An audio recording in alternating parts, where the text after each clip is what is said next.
चोपडा तालुक्यामध्ये काळविटाच्या शिकारीसारख्या गंभीर वनगुन्ह्याचा पर्दाफाश करत ग्रामीण पोलिसांनी मोठी कारवाई केली आहे। काळविटाचं मांस आणि 2 शिंगासह 2 आरोपींना ताब्यात घेण्यात आलं असून त्यांच्या विरुद्ध कायदेशीर कारवाई सुरू करण्यात आली आहे। चोपडा ग्रामीण पोलीस स्टेशनचे कर्मचारी राकेश पाटील आणि गजानन पाटील यांना वैजापूर परिसरामध्ये 2 इसम हरणाचे अर्थातच काळविटाचे मांस विक्रीसाठी येणार असल्याची गुप्त माहिती मिळाली होती।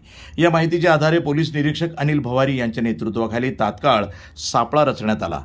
या कारवाईबाबत वन विभागाला माहिती देण्यात आली आणि बोरअजंटी ते वैजापूर रस्त्यावर संयुक्त नाकाबंदी करण्यात आली। या धाडसी कारवाईमध्ये पोलीस उपविभागीय अधिकारी अण्णासाहेब घोलप, पोलीस कर्मचारी राकेश पाटील, गजानन पाटील, राजू महाजन, सुनील कोळी यांच्यासह वन अधिकारी विकेश ठाकरे, वनपाल सारिका कदम आणि वन संरक्षक सहभागी होते। नाकाबंदी दरम्यान चोपड्याकडून येणाऱ्या मोटरसायकल स्वारांची झडती घेतली असता त्यांच्याकडे काळविटाचं मांस आणि 2 शिंगा आढळून आली। चौकशीत हे दोन्ही आरोपी मध्य प्रदेशातील रहिवासी असल्याचं स्पष्ट झालं। वन विभागाकडून दोन्ही आरोपींविरोधात गुन्हा दाखल करण्यात आला असून मांस आणि शिंगे हे जप्त करण्यात आली। सदर प्रकरणामध्ये पुढील तपास वन विभागाकडून केला जातोय, अशी माहिती पोलीस उपविभागीय अधिकारी अण्णासाहेब घोलप यांनी दिली आहे। चोपडा तालुका सातपुडा पर्वत रांगेच्या पायथ्याशी वसलेला आहे, जिथं वन्य प्राण्यांची संख्या ही लक्षणीय आहे।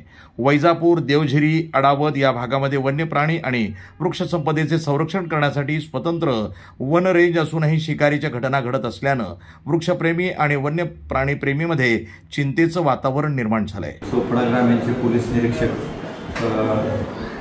श्री भवारी साहेब यांना एक इन्फॉर्मेशन अशी मिळाली होती की बोरअजंटी ते वैजापूर जाणाऱ्या रस्त्यावरून हरणाची शिकार घेऊन हरणाचं मांस घेऊन 2 व्यक्ती जात आहेत अशी माहिती मिळाल्याबरोबर त्यांनी फॉरेस्ट अधिकाऱ्याशी संपर्क केला आणि फॉरेस्ट कंपार्टमेंट नंबर 236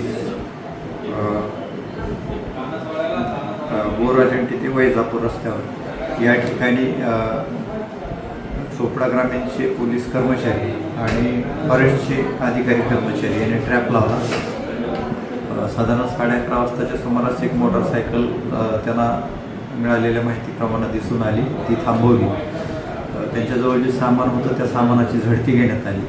त्यामध्ये काळवीट प्राण्यांची 2 शिंग आणि त्यांचं मांस असं मिळून आलं। ते तिकडे वैजापूरकडे घेऊन जात असल्याबद्दलची त्यांनी सांगितले। याबद्दल वांगऱ्या बारेला राहणार टाक्यापाणी तालुका वर्ला जिल्हा बडवानी आणि धुरसिंग बारेला राहणार वरुड तालुका जिल्हा खरगोन या दोघांना ताब्यात घेतलेला आहे। फॉरेस्टचे अधिकारी पुढील कारवाई वन्यजीव प्राणी संरक्षण अधिनियम याप्रमाणे पुढील कारवाई करीत आहे। NTV news Marathi, Jalgaon.